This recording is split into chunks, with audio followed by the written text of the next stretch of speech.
What's going on, guys? So today I have a 5th generation, I think a 30 gigabyte. Yeah, it's a thin one. It's, yep, 30 gigabyte. The owner doesn't know what's wrong with it. They say that it won't turn on. I literally just pulled it out of the box and turned the camera on. So yeah, let's see what happens with it. So first of all, let's plug it in and see what happens. Okay, well, looks like it's turning on to me. Let's see if it turns all the way on. Well, looks like it turns on to me. I think my kid is drumming upstairs. Sorry if you guys hear that. All right, let's see if there's anything on this iPod. Yeah, a bunch of stuff. Okay, well let's test it and see what happens. Alrighty, what do we got? What do we got? Alice Cooper. Yes. Only one song though. Need something with a couple of songs. Fernando. Oh my God, that is loud. Okay, both headphones are working. Play pause is good. Next works. Previous works. Menu works. The hold button works. Okay. So I mean, really, for all intents and purposes, this iPod is just fine. I don't know if the owner tried to plug it in or what the deal is. So let's do our due diligence. Let's check the hard drive real quick and let's see if there's any pending sectors. So to do that, menu plus center, keep holding till the iPod reboots, like that, and then immediately press and hold left plus center, and then the screen will go white, just like that. And then you see, sorry guys, kind of washed out. Menu for manual test, hit menu, scroll down to I/O, click center, I/O, click center. Sorry guys, it's been a long week.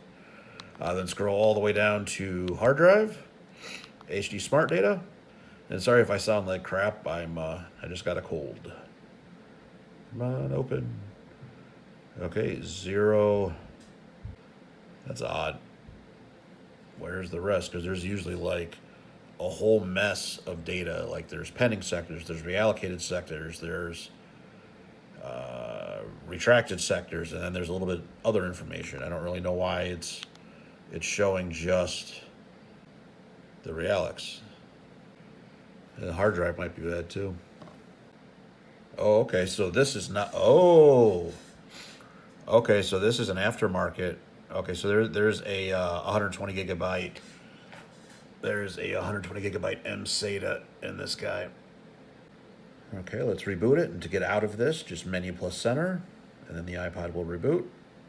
Maybe. Try again. There we go. We'll wait for this thing to come back on. And then I'm going to pull power from it, and I want to see if it if like the battery is able to keep it up, keep the iPod on.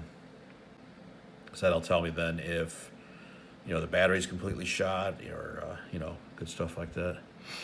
All right, let's see what we got. No battery power remains. Okay. And when you're running an M SATA, you need a lot more power to run the M SATA. So actually you can run into issues with the iPod not working correctly if you don't have some type of juice in your battery. If there's no power to power on the M SATA, it can actually lead to errors. This one puts out a little bit more juice, so it was actually probably able to, I don't know, turn it on without really needing that battery. But I'm going to leave this thing for right now. I'm going to let it charge up, and we'll see if it actually does gain any charge. I'll still probably end up swapping the battery out. But yeah, we'll let that bake for a little bit, then we'll come back. All right, guys, it's been a few hours, so let's take a look at this thing. It did say it was fully charged. Let's unplug it and see what happens. And it is showing a full battery. Let's just test this thing one more time and see that it does still work. All right. Okay, play pause works. Next works, previous works, menu works.